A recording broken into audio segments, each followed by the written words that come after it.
ನಾನು ಡಾಕ್ಟರ್ ಶಿವಕುಮಾರ್, ತಜ್ಞ ವೈದ್ಯಾಧಿಕಾರಿಗಳು, ಆಯುಷ್ಮಾನ್ ಆರೋಗ್ಯ ಮಂದಿರ, ನರಗನಹಳ್ಳಿ, ದಾವಣಗೆರೆ ತಾಲೂಕು. ಈ ದಿನದ ಆರೋಗ್ಯ ಸಂಚಿಕೆಯಲ್ಲಿ ನಮ್ಮ ದಿನನಿತ್ಯ ನಾವು ಕಂಡುಬರ್ತಕ್ಕಂಥ ಕಾಯಿಲೆಯಾದಂಥ ಫಿಷರ್ ಇನ್ನೇನು, ಫಿಷರ್ ಸಂಕಟದಿಂದ ಬಳಲುತ್ತಿದ್ದೀರಾ? ಫಿಷರ್ ಕಾಯಿಲೆ ಎಂದರೇನು, ಅದಕ್ಕೆ ಕಾರಣ ಮತ್ತು ಪರಿಹಾರ.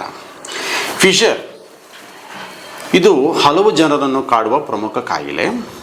ಆದರೆ ಸಂಕೋಚ ಮತ್ತು ಅರಿವಿನ ಕೊರತೆಯಿಂದ ಹಲವಾರು ರೋಗಿಗಳು ಇದನ್ನು ಒಂದು ರೋಗದ ಲಕ್ಷಣ ಅಂತ ಹೇಳ್ತಾರೆ. ಇದಕ್ಕೆ ಆಯುರ್ವೇದದಲ್ಲಿ ಪರಿಕರ್ತಿಕ ಅಂತ ಹೇಳ್ತಾರೆ. ಅಂದರೆ ಇದು ಗುದ ಭಾಗದ ಸುತ್ತಲೂ ಕತ್ತರಿಸಿದಂಥ ಅನುಭವ ಆಗ್ತಕ್ಕಂಥದ್ದು. ಇದು ರೋಗಕ್ಕಿಂತ ಹೆಚ್ಚಾಗಿ ಲಕ್ಷಣವಾಗಿದೆ. ಗುದದ್ವಾರದ ಕೆಳಗಿನ ಪೊರೆಯ ಲೋಳೆ ಪೊರೆಯ ಗೋಡೆಯಲ್ಲಿ ಬಿರುಕನ್ನು ಫಿಷರ್ ಇನ್ನೇನು ಎಂದು ಕರೆಯಲಾಗುತ್ತದೆ. ಮಲ ವಿಸರ್ಜನೆ ಮಾಡುವಾಗ ಹಾಗೂ ನಂತರ ವಿಪರೀತ ನೋವು, ರಕ್ತಸ್ರಾವ, ಉರಿ ಈ ಥರ ಲಕ್ಷಣಗಳು ಕಂಡುಬರ್ತದೆ. ಇದು ಸಾಮಾನ್ಯವಾಗಿ ಎಲ್ಲ ವಯಸ್ಸಿನಲ್ಲಿ ಕಂಡುಬರ್ತದೆ. ವಿಶೇಷವಾಗಿ ಯೌವನಾವಸ್ಥೆಯಲ್ಲಿ, ಗರ್ಭಿಣಿಯರಲ್ಲಿ ಮತ್ತು ಮಕ್ಕಳಲ್ಲಿ ಹೆಚ್ಚಾಗಿ ಸಾಮಾನ್ಯವಾಗಿ ಕಂಡುಬರ್ತದೆ. ಈ ಒಂದು ಕಾಯಿಲೆಗೆ 1500 ವರ್ಷಗಳ ಇಂದಿನ ಆಯುರ್ವೇದ ಗ್ರಂಥಗಳಾದ ಚರಕ ಸಂಹಿತ, ಸುಶ್ರುತ ಸಂಹಿತ, ಕಾಶ್ಯಪ ಸಂಹಿತದಲ್ಲಿ ಈ ಕಾಯಿಲೆ ಬಗ್ಗೆ, ಕಾಯಿಲೆ ರೋಗದ ಲಕ್ಷಣಗಳು, ರೋಗಕ್ಕೆ ಕಾರಣಗಳು ಮತ್ತು ಚಿಕಿತ್ಸಾ ಕ್ರಮಗಳನ್ನು ಬಹಳಷ್ಟು ವಿವರವಾಗಿ ತಿಳಿಸಿದ್ದಾರೆ. ವಿಶ್ವದ 30% ಜನ ಈ ಒಂದು ಫಿಷರ್ ಕಾಯಿಲೆಯಿಂದ ನರಳುತ್ತಾ ಇದ್ದಾರೆ. ಇದು ಸಾಮಾನ್ಯವಾಗಿ ವೃತ್ತಿಪರ ವ್ಯಕ್ತಿಗಳು, ಚಾಲಕರು, ಗರ್ಭಾವಸ್ಥೆಯ ಸಮಯದಲ್ಲಿ ಇದು ಸಾಮಾನ್ಯವಾಗಿ ಕಂಡುಬರ್ತಕ್ಕಂಥ ಕಾಯಿಲೆ. ಈ ಫಿಷರ್ಗೆ ಕಾರಣಗಳೇನು? ಒಂದು ಅಜೀರ್ಣ, ದೀರ್ಘಕಾಲದ ಮಲಬದ್ಧತೆ. ಈ ಮಲಬದ್ಧತೆ ಸರಿಯಾಗಿ ನಾವು ಸರಿಪಡಿಸ್ಕೊಳ್ಳೋದು ಫಿಷರ್ ಆಗಲಿಕ್ಕೆ ಕಾರಣ ಆಗುತ್ತೆ.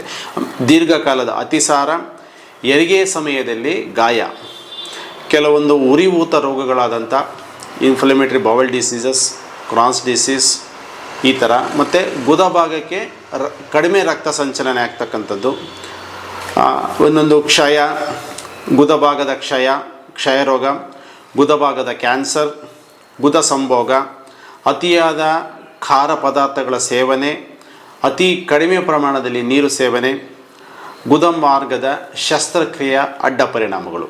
ಈ ಎಲ್ಲ ಕಾರಣಗಳು ಒಂದು ಫಿಷರ್ ಆಗಲಿಕ್ಕೆ ಕಾರಣ ಆಗ್ತದೆ. ಸೊ ಏನೇನು ಲಕ್ಷಣಗಳು ಈ ಕಾಯಿಲೆಯಲ್ಲಿ ಕಂಡುಬರ್ತದೆ ಅಂತ.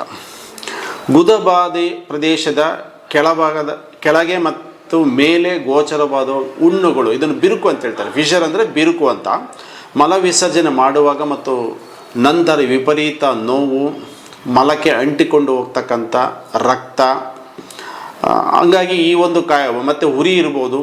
ಈ ಒಂದು ಸಮಯದಲ್ಲಿ ಏನಾಗ್ತದೆ, ಭಾಳಷ್ಟು ಜನ ರೋಗಿಗಳು ಮಲ ವಿಸರ್ಜನೆ ಮಾಡಲಿಕ್ಕೆ ಭಯ ಪಡ್ತಾರೆ. ಯಾಕೆಂದರೆ ಇವೆಲ್ಲ ಕಾರಣಗಳು, ವಿಪರೀತ ನೋವು, ಉರಿ ಇರೋದ್ರಿಂದ ಒಂದು ತೊಂದರೆ ಹೇಳ್ತದೆ. ಆಮೇಲೆ ಒಂದು ಕಾಯಿಲೆಯ ನಂತರ ದೀರ್ಘಕಾಲೀನ ಆದಂಥ ಈ ಕಾಯಿಲೆಗಳಲ್ಲಿ ಕೆಲವು ಸಲ ಸ್ಕಿನ್ ಟ್ಯಾಗ್ ಅಂತ ಬೆಳ್ಕೊಳ್ಳುತ್ತೆ. ಅಂದರೆ ಚರ್ಮದ ಗಂಟುಗಳು ಗೋಚರಿಸ್ಕೊಳ್ತವೆ. ನಂತರ ಗುದ ಪ್ರದೇಶ ಸುತ್ತ ತುರಿಕೆಗಳು ಕಾಣಿಸ್ಕೊಳ್ತವೆ. ಸೊ ನೀವು ಯಾವಾಗ ವೈದ್ಯರನ್ನು ಭೇಟಿ ಮಾಡಬೇಕು? ಈ ಒಂದು ಸಾಮಾನ್ಯವಾಗಿ ಏನು ಮಾಡ್ತಾರೆ, ಇದನ್ನು ತುಂಬ ಜನ ನೆಗ್ಲೆಕ್ಟ್ ಮಾಡ್ತಾರೆ, ಕಡೆಗಣಿಸ್ತಾರೆ. ಇದನ್ನು ಯಾವುದೇ ಕಾರಣಕ್ಕೂ ಕಡೆಗಣಿಸಬಾರ್ದು. ಮನೆಯಲ್ಲಿ ಪೋಷಕರ ಆರೈಕೆ ಮಾಡಿದ ನಂತರ ಸಾಮಾನ್ಯವಾಗಿ ಹೆಚ್ಚು ಬಿರುಕುಗಳು ವಾಸಿಯಾಗ್ತವೆ. ಆದಾಗ್ಯೂ ಬಿರುಕುಗಳು ಕಂಡುಬಂದರೆ, ವಿಪರೀತ ನೋವು, ವಿಪರೀತ ಉರಿ ಇದೆಲ್ಲ ಇತ್ತು ಅಂತಂದರೆ ತಕ್ಷಣ ವೈದ್ಯರನ್ನು ವೈದ್ಯರನ್ನು ಸಂಪರ್ಕಿಸಬೇಕು. ಇದಕ್ಕೆ ಆಯುರ್ವೇದದಲ್ಲಿ ಸಾಮಾನ್ಯವಾಗಿ ಒಂದು ಹೊಸದಾಗಿ ಬಂದಾಗತ್ತ ಕಾಯಿಲೆಗಳಲ್ಲಿ ನಾವು ವೈದ್ಯರು ಇದನ್ನು ಪರೀಕ್ಷೆ ಮಾಡಿ ಏನಾಗಿದೆ ಅಂತ. ಭಾಳಷ್ಟು ಜನ ಏನು ಮಾಡ್ತಾರೆ, ನಮಗೆ ಮೂಲವ್ಯಾಧಿ ಆಗಿದೆ ಅಂತ ಬರ್ತಾರೆ. ಬಟ್ ನಾವು ವೈದ್ಯರು ಪರೀಕ್ಷೆ ಮಾಡಿದಾಗಲೇ ಗೊತ್ತಾಗುತ್ತೋ ಮೂಲವ್ಯಾಧಿ ಆಗಿದೆಯೋ ಅಥವಾ ಫಿಷರ್ ಆಗಿದೆಯೋ ಅಥವಾ ಫಿಸ್ಟುಲೈನ್ ಏನಂತ ಮತ್ತೊಂದು ಸಾಮಾನ್ಯವಾಗಿ ಗುದ ಪ್ರದೇಶದಲ್ಲಿ ಕಂಡುಬರ್ತಕ್ಕಂಥ ಕಾಯಿಲೆ ಫಿಸ್ಟುಲೈನ್ ಏನು. ಇನ್ನೊಂದು ಗುದ ಕ್ಯಾನ್ಸರ್ ಆಗಿರ್ಬೋದು. ಕೆಲವು ಸಲ ಏನಾಗುತ್ತೆ, ಪ್ರೊಲ್ಯಾಪ್ಸ್ ಆಫ್ ದ ರೆಕ್ಟಮ್, ಗುದಭ್ರಂಶ ಅಂತ ಹೇಳ್ತಾರೆ ಆಯುರ್ವೇದದಲ್ಲಿ. ಸೊ ಈ ಥರ ಕಾಯಿಲೆಗಳು ಕಂಡುಬರ್ತವೆ. ಆದಾಗಿ ಯಾವ ರೋಗಿಗಳು ನನಗೆ ಬಂದಿರೋದು ಎಲ್ಲದು ಪೈಲ್ಸ್ ಅಂದ್ಕೋಬಾರ್ದು. ಸೊ ಸಮೀಪದ ಶಸ್ತ್ರವೈದ್ಯರನ್ನು ಕಂಡುಬಿಟ್ಟು ಸೂಕ್ತ ಸಮಯದಲ್ಲಿ ಪರೀಕ್ಷೆ ಮಾಡಿಸ್ಕೊಂಡು ಸೂಕ್ತ ಚಿಕಿತ್ಸೆ ಪಡ್ಕೊಂಡ್ರೆ ನಾವು ಶಸ್ತ್ರಚಿಕಿತ್ಸೆನ ತಡೆಗಟ್ಬೋದು. ಆದಾಗ್ಯೂ ಭಾಳಷ್ಟು ಜನ ನೆಗ್ಲೆಕ್ಟ್ ಮಾಡಿದರೆ ಶಸ್ತ್ರಕ್ರಿಯೆ ಒಂದು ಅನಿವಾರ್ಯ ಸಂದರ್ಭ ಒದಗಿ ಬರುತ್ತೆ.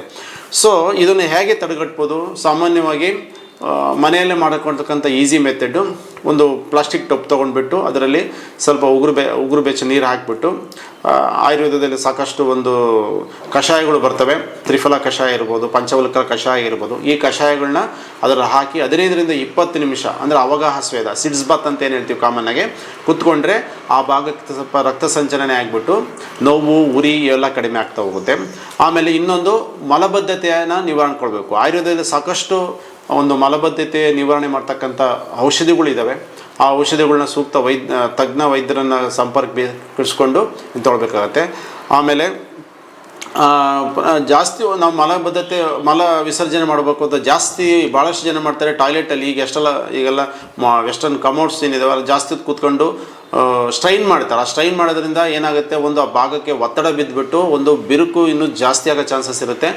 ಅಥವಾ ಒಂದು ಪೈಲ್ಸ್ ಅಂತ ಏನು ಹೇಳ್ತಾರೆ, ಮೊಳಕೆಗಳು, ಆ ಜಾಗದಲ್ಲಿ ಮೊಳಕೆಗಳು ಕಾಣಿಸ್ಕೊಳ್ತಾ ಹೋಗ್ತವೆ. ಆಮೇಲೆ ಈ ಥರ ಒಂದು ಸಮಸ್ಯೆಗಳು ಬರ್ದಂಗೆ ನೀವು ಅದನ್ನು ತಡೆಗಟ್ಬೇಕು. ಆಮೇಲೆ ಊಟದಲ್ಲಿ ವಿಶೇಷವಾಗಿ ಒಣ ಪದಾರ್ಥಗಳು, ಖಾರ, ಹಸಿಮೆಣಸಿನ್ಕಾಯಿ, ಈ ಥರ ಕೆಲವೊಂದೆಲ್ಲ ಆಹಾರ ಪದ್ಧತಿಯನ್ನು ಬದಲಾವಣೆ ಮಾಡ್ಕೋಬೇಕಾಗುತ್ತೆ. ಆಮೇಲೆ ಹೆಚ್ಚು ನಾರಿನಂಶ ಇರ್ತಕ್ಕಂಥ ಒಂದು ಏನು ಫೈಬರ್ ಫುಡ್ ಅಂತ ಹೇಳ್ತೀವ, ಅದನ್ನು ಜಾಸ್ತಿ ಆಹಾರದಲ್ಲಿ ಉಪಯೋಗಿಸೋದ್ರಿಂದ ತುಂಬ ಅನುಕೂಲವಾಗುತ್ತೆ. ಈ ಒಂದು ವೈದ್ಯರಲ್ಲಿ ಬಂದಾಗ ನಾವು ಸಾಮಾನ್ಯವಾಗಿ ಒಂದು ಗುದಪೂರ್ಣ ಅಂತ ಒಂದು ಚಿಕಿತ್ಸೆ ಮಾಡಿ, ಕೆಲವೊಂದು ಔಷಧಿಯುಕ್ತ ತೈಲಗಳಿರ್ಬೋದು, ಕಷಾಯಗಳನ್ನು ಗುದ ಭಾಗದಲ್ಲಿ ಹಾಕೋದ್ರಿಂದ ಆ ಒಂದು ಹುಣ್ಣು ತಾನಾಗೆ ವಾಸಿಯಾಗ್ತಾ ಹೋಗುತ್ತೆ. ಆಮೇಲೆ ಇದು ಒಂದು ದೀರ್ಘಕಾಲೀನ ಅಂದರೆ ಲೇಟೆಸ್ಟ್ ಸ್ಟೇಜಲ್ಲಿ ಈ ಒಂದು ಫಿಷರ್ಗೆ ಒಂದು ಶಸ್ತ್ರಚಿಕಿತ್ಸೆಯ ಒಂದು ಅನಿವಾರ್ಯತೆ ಬೀಳ್ತದೆ. ಹಾಗಾಗಿ ತಾವು ಯಾವುದೇ ಸಂಕೋಚ ಮತ್ತು ಭಯ ಪಡೆದಂಗೆ ಒಂದು ಅರ್ಲಿ ಸ್ಟೇಜ್ ಅಂತ ಹೇಳ್ತಾರೆ, ಪ್ರಾರಂಭಿಕ ಹಂತದಲ್ಲೇ ಈ ಒಂದು ಫಿಷರ್ಗೆ ಸೂಕ್ತ ತಪಾಸಣೆ ಮಾಡಿಸ್ಕೊಂಡ್ರೆ ಈ ಒಂದು ಕಾಯಿಲೆನ ಹತೋಟಿ ತರ್ಬೋದು, ಸಂಪೂರ್ಣವಾಗಿ ಗುಣಪಡಿಸ್ಬೋದು ಅಂತ ಇವತ್ತು ನಾನು ತಮ್ಮೆಲ್ಲರಿಗೂ ಹೇಳ್ಕೊಳ್ತೇನೆ. ಎಲ್ಲರಿಗೂ ಧನ್ಯವಾದಗಳು. ನಮಸ್ಕಾರ.